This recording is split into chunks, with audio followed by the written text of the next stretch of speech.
Chapter 12 of Harry Potter and the Philosopher's Stone, The Mirror of Erised. Christmas was coming. One morning in mid-December, Hogwarts woke to find itself covered in several feet of snow. The lake froze solid, and the Weasley twins were punished for bewitching several snowballs so that they could follow Quirrell around, bouncing on the back of his turban.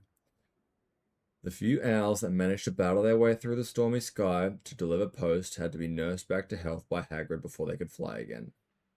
No one could wait for the rest of the holiday to start. While the Gryffindor common room and the Great Hall had roaring fires, the drowsy corridors had become icy and bitter wind rattled the windows in the classrooms. Oh, and a bitter wind rattled the windows in the classrooms. Worst of all were Professor Snape's classes down in the dungeon, where their breath rose in a mist before them, and they kept as close as possible to their hot cauldrons. "I do feel so sorry," said Draco Malfoy, one potions class, "for all those people who have to stay at Hogwarts for Christmas because they're not wanted at home." He was looking over at Harry as he spoke. Crabbe and Goyle chuckled. Harry, who was measuring out a powdered spine of lionfish, ignored them. Malfoy had been even more unpleasant than usual since the Quidditch match. Disgusted that Slytherin had lost, he had tried to get everyone laughing at how wider-mouthed Tree Frog would be replacing Harry as Seeker next. Then he'd realized that nobody found it funny, because they were all so impressed at the way Harry managed to stay on his fucking broomstick. So Malfoy, jealous and angry, had gone back to taunting Harry about having no proper family. It was true that Harry wasn't going back to the Privet Drive for Christmas. Professor McGonagall had come round the week before, making a list of students who would be staying for the holidays, and Harry had signed up at once. He didn't feel sorry for himself at all. This would be the best Christmas he'd ever had. Ron and his brothers were staying too, because Mr. and Mrs. Weasley were going to Romania to visit Charlie. When they left the dungeons at the end of the potions, they found a large fir tree blocking the corridor ahead. Two enormous feet sticking out of the bottom, and a loud puffing sound told them Hagrid was behind it. "Hi, Hagrid. Want any help?" Ron asked, sticking his head through the branches. "No, I'm alright. Thanks, Ron." "Would you mind moving out of the way?" came Malfoy's cold drawl from behind them. "Are you trying to earn some extra money, Weasley? Hoping to the gamekeeper yourself when you leave Hogwarts?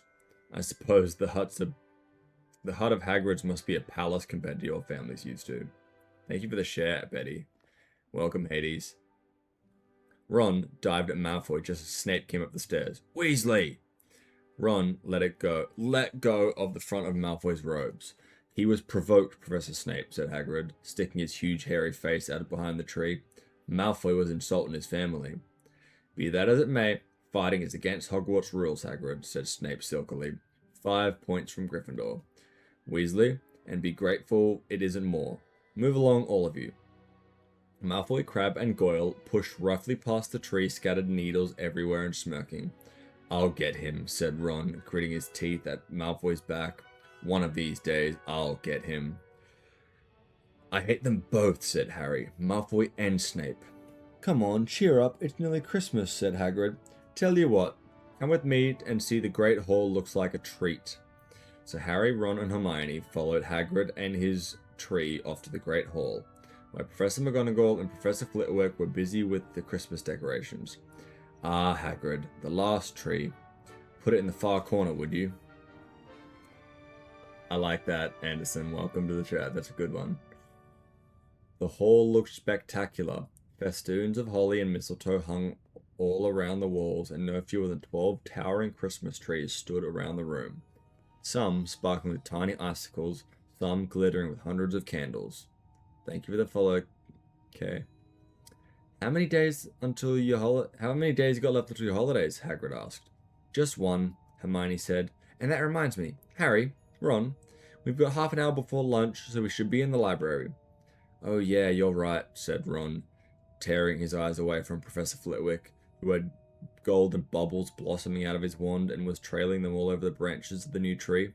"The library," said Hagrid, following them out of the hall. "Just before the holidays? Bit keen, aren't you?" "Oh, we're not working," Harry told him briefly. "Ever since you mentioned Nicholas Flamel, we've been trying to find out who he is." You what? Hagrid looked shocked. Listen here. I've told you. Drop it. It's nothing to do with you. What the dog's garden? We just want to know who Nicholas Flamel is, that's all, said Hermione. Unless you'd like to tell us and save us the trouble, Harry added. We must have been through hundreds of books already and we can't find him anywhere. Just give us a hint. I know I've read his name somewhere. I'm not saying nothing, said Hagrid flatly.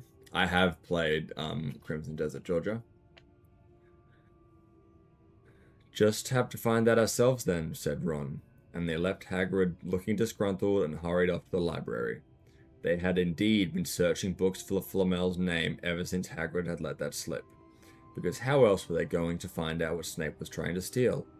The trouble was, it was very hard to know where to begin, not knowing what Flamel might have done to get himself into a book. He wasn't in Great Wizards of the 20th century, or notable magic names of our time. He was missing, too, from important modern magical discoveries and a study of recent developments in wizardry. And then, of course, there was the sheer size of the library. Tens of thousands of books, thousands of shelves, hundreds of narrow rows. Hermione took out a list of subjects and titles she had decided to search while Ron strode off down a row of books and started pulling them off the shelves at random. Harry wandered over to the restricted section. He had been wondering for a while if the Flamel wasn't somewhere in there. Unfortunately, you needed a specially signed note from one of the teachers to look in any of the restricted books, and he knew he'd never get one. There were books containing powerful dark magic, never taught at Hogwarts, and only read by older students studying advanced defense against the dark arts. What are you looking for, boy? Nothing, said Harry. Madame Pince was the librarian, brandished a feather duster at him. You'd better get out of here then. Go on, out. Wishing he'd been a bit quicker and thinking up some story, Harry left the library. He, Ron, and Hermione had already agreed they'd better not ask Madame Pince where they could find Flamel. They were sure she'd be able to tell them, but they couldn't risk Snape hearing what they were up to. Harry waited outside in the corridor to find if the other two had found anything. But he wasn't very hopeful. They had been looking for a fortnight after all, but as they'd only odd moments between lessons, it wasn't surprising they'd found nothing. What they really needed was a nice long search without Madame Pince breathing down their necks. 5 minutes later, Ron and Hermione joined him, shaking their heads. They went off to lunch. I'm from the Gold Coast, Georgia, to be more specific. Thank you for the share donut.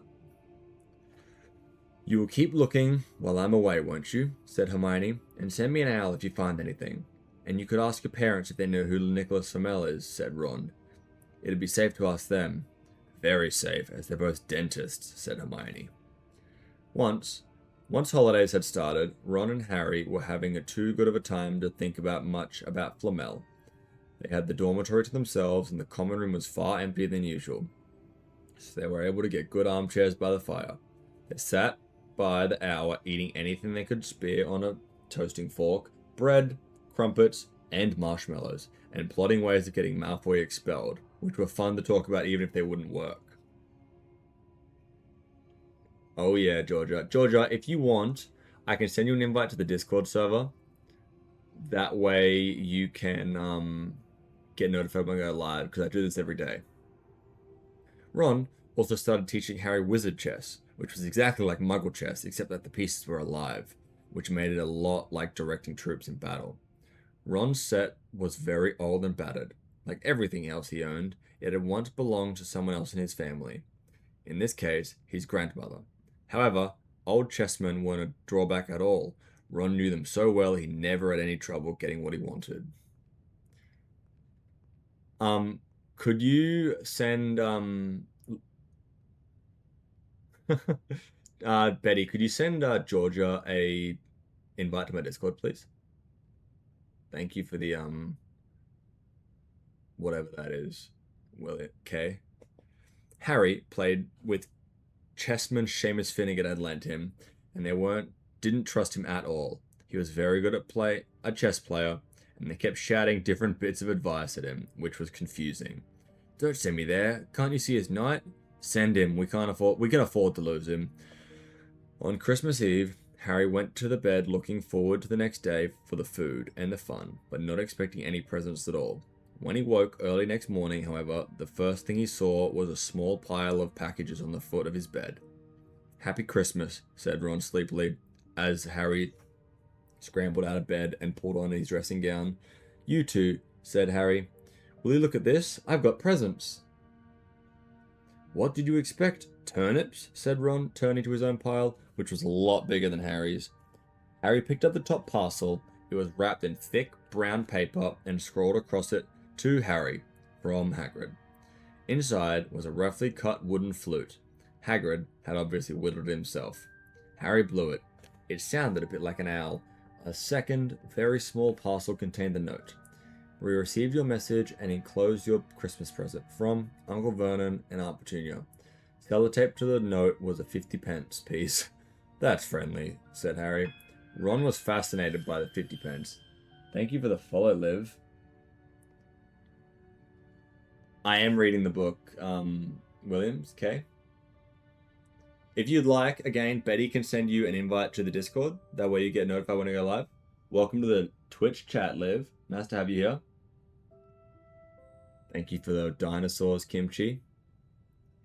"Weird," he said. "What a shape. This is money?" "You can keep it," said Harry, laughing at how pleased Ron was. Hagrid and my aunt and uncle. So, who sent these?" "I think I know who's that one's from," said Ron, going a bit pink and pointing to a lumpy parcel. "My mum.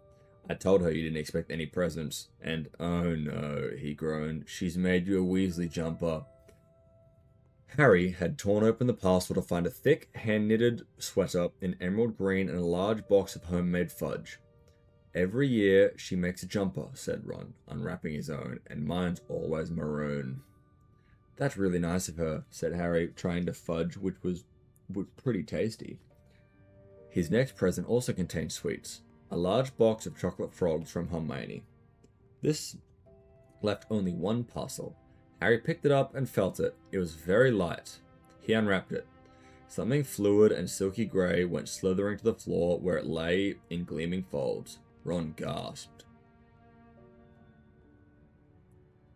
"I've heard of those," he said in a hushed voice, dropping from the box and every flavoured beans he got from Hermione. "If that's what I think it is, they're really rare and really valuable. What is it?" Harry picked the shining silvery cloth off the floor. It was strange to the touch, like woven into material. "Thank you for the follow, Donut." "It's an invisibility cloak," said Ron, a lot of awe in his face. "I'm sure it is. Try it on." Harry threw the cloak back around his shoulders, and Ron gave a yell. "It is! Look down!" Harry looked down at his feet, but they had gone. He dashed to the mirror. Sure enough, his reflection looked back at him, just his head suspended in the air, his body completely invisible. He pulled the cloak over his head, and his reflection completely vanished. "There's a note," said Ron suddenly. "A note fell out with it." Harry pulled off the cloak and seized the letter. Written in narrow, loopy handwriting he had never seen before were the following words. "Your father left this in my possession before he died. It is time it returned to you. Use it well. Very Merry Christmas to you." There was no signature. Harry stared at the note. Ron was admiring the cloak. "I'd give anything for one of those," he said. "Anything." "What's the matter?" "Nothing," said Harry. He felt very strange. Who had sent this cloak? Had it really once belonged to his father? Before he could say or think anything, the dormitory doors flung open and Fred and George Weasley bounded in. Harry stuffed the cloak quickly out of sight. He didn't feel like sharing with anyone else yet. "Merry Christmas! Hey look, Harry got a Weasley jumper too!" Fred and George were wearing blue jumpers, one with a large F on it, the other with a large G, yellow G. Harry's is better than ours, though," said Fred, holding up Harry's jumper. "She obviously makes more of an effort if you're not the family." "Why aren't you wearing yours, Ron?" George demanded. "Come on, get it on. They're lovely and warm." "I hate maroon," Ron moaned half-heartedly as he pulled it over his head. "You haven't got a letter on yours," George observed. "I suppose she thinks you'd forget our name." "But we're not stupid. We're called Fred and George. Gred and Forge. What's all this noise? Percy Weasley stuck his head through the door, looking disapprovingly. He had clearly come halfway through unwrapping his presents too, as he carried a lumpy jumper over his arm, with which Fred seized. P for prefect. Get it on, Percy, come on, we're all wearing ours. Even Harry got one. I don't want, said Percy thickly, as the twins forced the jumper over his head, knocking his glasses askew. And you're not sitting with the prefects today either, said George. Christmas is family time. They frog-marched Percy from the room, his arms pinned to his jumper. Harry had never in his life had such a Christmas dinner. 100 fat roast turkeys, mountains of roasts and boiled potatoes, platted and fat chipolatas, tureens of buttered peas, silver birch of thick, rich gravy and cranberry sauce, and stacks of wizard crackers every few feet along the table. These fantastic crackers were nothing like the feeble muggle ones the Dursleys usually bought, with their little plastic toys and their flimsy paper hats.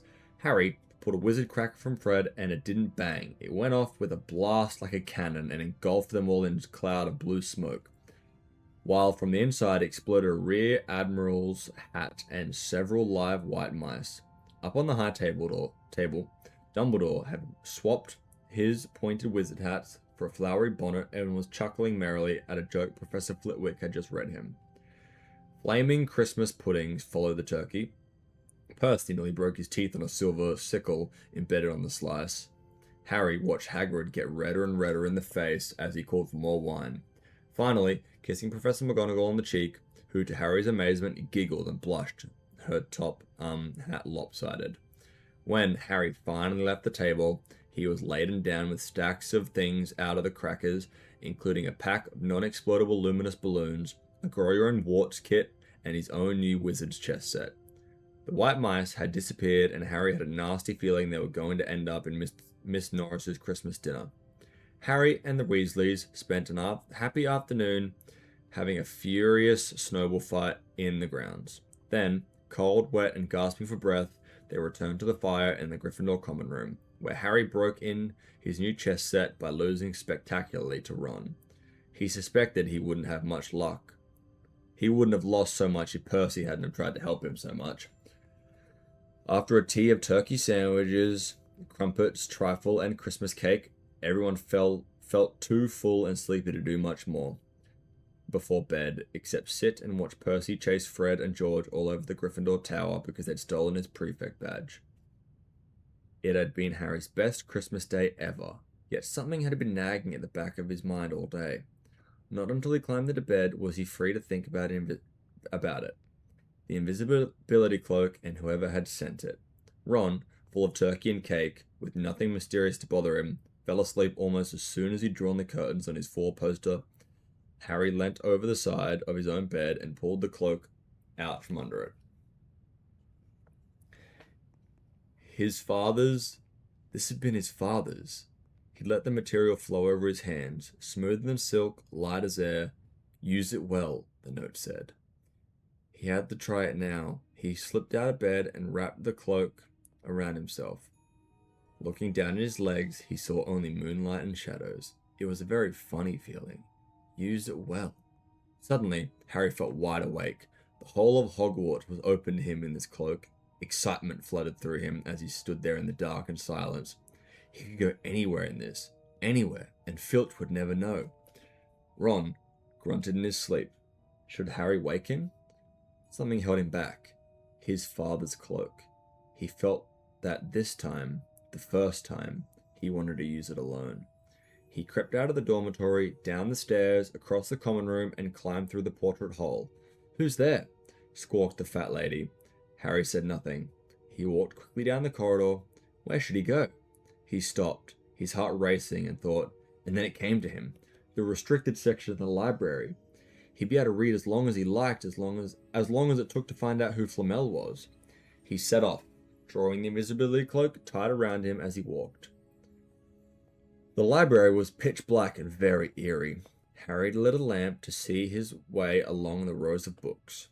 The lamp looked as if it was floating along in mid-air, and even though Harry could feel his arms supporting it, the sight gave him the creeps. The restricted section was right at the back of the library. Stepping carefully over the rope which separated these books from the rest of the library, he held his lamp up to read the tiles.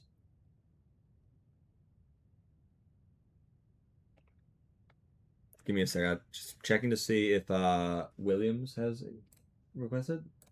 There you go. I've accepted you in. I've accepted you in, Kay. They didn't tell him much. Their peeling, faded gold letters spelled words in languages Harry couldn't understand. Some had no titles at all. One book had a dark stain on it that looked horribly like blood. The hairs on the back of Harry's neck prickled. Maybe he was imagining it. Maybe not, but he thought a faint whispering was coming from the books, as they knew someone was there who shouldn't be. He had to start somewhere. Setting the lamp down carefully on the floor, he looked along the bottom shelf for an interesting-looking book. A large black and silver volume caught his eye.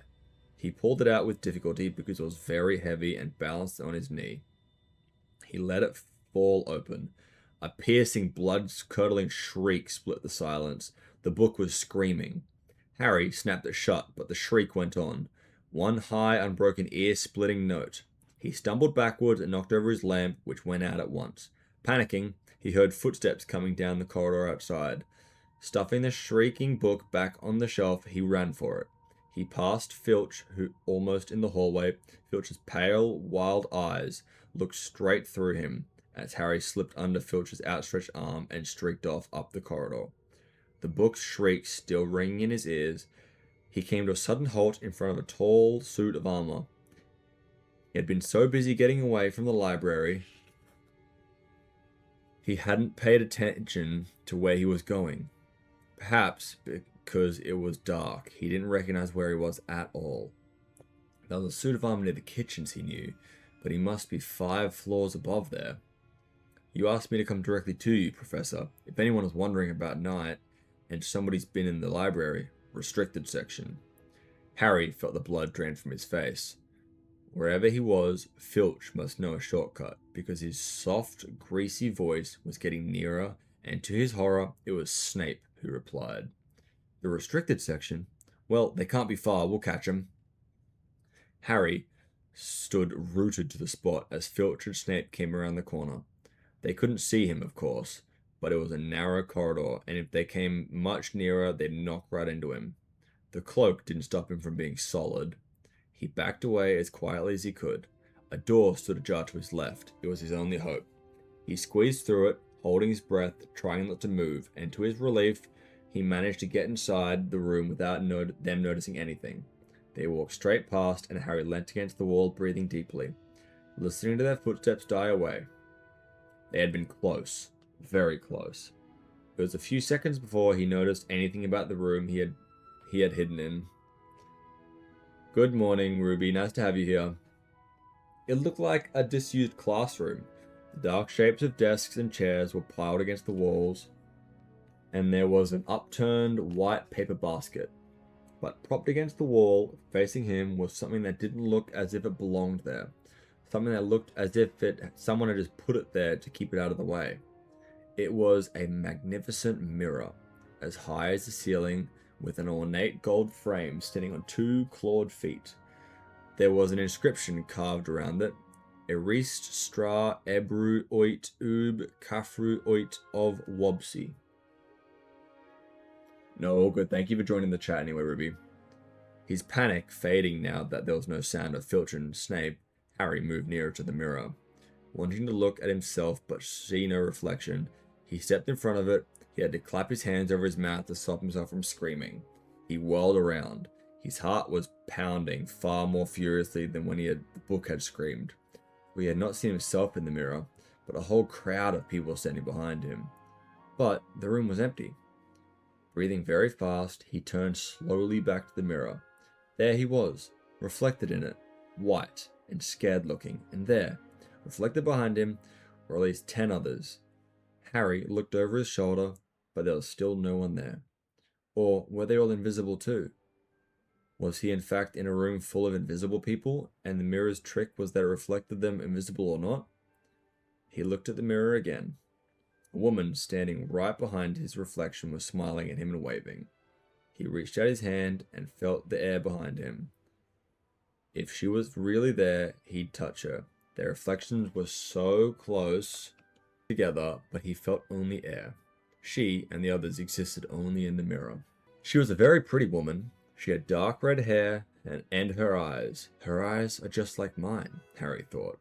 Edging a little closer to the glass, bright green, exactly the same shape. But then he noticed that she was crying, smiling, but crying at the same time. The tall, thin, black-haired man sitting next to them put her arms around her. He wore glasses, and his hair was very untidy. It stuck up at the back, just like Harry's did. Harry was so close to the mirror now that his nose was nearly touching that of the reflection. "Mum?" he whispered. "Dad?" They looked at him, smiling, and slowly Harry looked into their faces of the other people in the mirror and saw pairs of green eyes like his, other noses like his, even a little old man who looked as though he'd been Harry's knobbly knees. Harry was looking at his family for the first time in his life. Thank you, Belzy. I appreciate it. Enjoy the stream. The Potters smiled and waved, and at Harry as he stared hungrily back at them. His hands pressed flat against the glass as though he was hoping to fall right through it and reach them. He had a powerful kind of ache inside of him, half joy, half terrible sadness. How long he stood there, he didn't know. The reflections did not fade, and he looked and looked until a distant noise brought him back to his senses. He couldn't stay here. He had to find a way back to bed. He tore his eyes away from his mother's face, whispered, "I'll come back," and hurried out of the room. "You could have woken me up," said Ron crossly. "You can come tonight. I'm going back. I want to show you the mirror." "I'd like to see your mum and dad," said Ron eagerly. "And I want to see all your family. All the Weasleys, you'll be able to show me your... And I want to see all your family. All the Weasleys, you'll be able to show me your other older brothers and everyone." "You can see them any old time," said Ron. "Just come round my house this summer. Anyway, maybe it only shows dead people. Shame about not finding Flamel, though. Have some bacon or something? Why aren't you eating anything?" Harry couldn't eat. He had seen his parents and would be seeing again tonight. He had almost forgotten about Flamel. It didn't seem very important anymore. Who cared what the three-headed dog was guarding? What did it matter if Snape stole it, really? "Are you all right?" said Ron. "You look odd." What Harry feared most was that he might not be able to find the mirror room again. With Ron covered in the cloak too, they had to walk much more slowly to get there the next night. They tried retracing Harry's route from the library and wandering around the dark passageways for nearly an hour. "I'm freezing," said Ron. "Let's forget it and go back." "No," Harry hissed. "I know it's here somewhere." They passed the ghost of a tall witch gliding in the opposite direction, but no one else saw. Just as Ron started moaning that his feet were dead with cold, Harry spotted the suit of armor. "It's here! Just here! Yes!" They pushed open the door. Harry dropped the cloak from around his shoulders and ran to the mirror. There they were. His mother and father beamed at the sight of him. "See?" Harry whispered. "I can't see anything. Look at them all. There's loads of them. I can only see you." "Good morning, Cat. Nice to have you here." "Look in it properly. Go on, stand where I am." Harry stepped aside, but with Ron in front of the mirror, he couldn't see his family anymore. Just Ron in his paisley pajamas. Ron, though, was staring transfixed at his image. "Look at me," he said. "Can you see your whole family standing around you?" "No, I'm alone, but I'm different. I look older, and I'm head boy." "What?" "I am. I'm wearing a badge like Bill used to, and I'm holding the Quidditch cup, house cup, and the Quidditch cup. I'm Quidditch captain too." Ron tore his eyes away from this splendid sight to look excitedly at Harry. "Do you think this mirror shows the future?" "How can it? All my family are dead." "Let me have another look." "You had it to yourself all last night. Give me a bit more time." "You're only holding the Quidditch cup. What's interesting about that? I want to see my parents." "Don't push me." A sudden noise outside the corridor put an end to their discussion. They hadn't realized how loudly they were talking. "Quick." Ron threw the cloak over them as the luminous eyes of Miss Norris came around the door.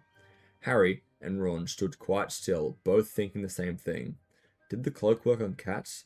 After what seemed an age, she turned around and left. This isn't safe. She might have gone for Filch. I bet she heard us. Come on. And Ron pulled Harry out of the room. The snow still hadn't melted the next morning. Want to play chess, Harry? Said Ron. No. Why don't we go down there and visit Hagrid? No, you go. I know what you're thinking about, Harry. That mirror. Don't go back tonight. Why not? I don't know. I've just got a bad feeling about it. And anyway, you've got too many close shaves already. Filch, Snape, and Miss Norris are wandering around. So what if they can't see you? What if they walk into you? What if you knock something over? You sound like Hermione. I'm serious, Harry. Don't go. But Harry only had one thought in his head, which was to get back in front of that mirror, and Ron wasn't going to stop him. That third night, he found his way more quickly than before. He was walking so fast, he knew he was making more noise than was wise, but he didn't need meet anybody. And there were his mother and father smiling at him again, and one of his grandparents happily nodding. Harry sank down to sit on the floor in front of the mirror. There was nothing stopping him staying there all night with his family. Nothing at all, except, so, back again, Harry. Harry felt as though his insides had turned to ice. He looked behind him. Sitting on one of the desks by the wall was none other than Albus Dumbledore. Harry must have walked straight past him, so desperate to get to the mirror he hadn't noticed. I didn't see you, sir. Strange how short-sighted being invisible can make you, said Dumbledore, and Harry was relieved to see that he was smiling. So, said Dumbledore, slipping off the desk to sit on the floor with Harry, you, like hundreds before you, have discovered the delight of the Mirror of Erised. I didn't know it was called that, sir, but I expect you realize what it does by now. It shows me my family, and it showed Ron himself as head boy. How did you know? I don't need a cloak to become invisible, said Dumbledore gently. Now, can you think of what the Mirror of Erised shows us all? Harry shook his head. Let me explain. The happiest man on earth would be able to use the Mirror of Erised like a normal mirror. That is, he would look into it and see himself exactly as he was. Does that help? Welcome back, Kimchi. It's good to have you back in the chat. Harry thought. Then he said slowly, it shows us what we want, whatever we want. Yes and no, said Dumbledore quietly. It shows us nothing more or nothing less than our deepest desires of our hearts. You, who have never known your family, see them standing around you. Ronald Weasley, who has always been overshadowed by his brothers, sees himself standing alone, the best of all of them. However, the mirror will give us neither knowledge or truth. Men have wasted away before it, entranced by what they have seen, and been driven mad, not knowing if what it shows is real or even possible. The mirror will be moved when you're home tomorrow, Harry, and I ask you will not go looking for it again. If you ever do run across it, you will now be prepared. It does not do to dwell on dreams and forget to live. Remember that. Now, why don't you put on that Admiral cloak back on and get off to bed. Harry stood up. Sir, Professor Dumbledore, can I ask you something? Obviously, you've just done so, Dumbledore smiled. You may ask me one more thing, however. What do you see when you look in the mirror? I see myself holding a thick woolen socks. Harry stared. One can never get enough socks, said Dumbledore. Another Christmas has come and gone. I didn't get a single pair. People will insist on giving me books. It was only then he was back in his bed that it struck Harry that Dumbledore might not have been quite truthful. But then, he thought as he shoved Scabbers off his pillow, it had been quite a personal question.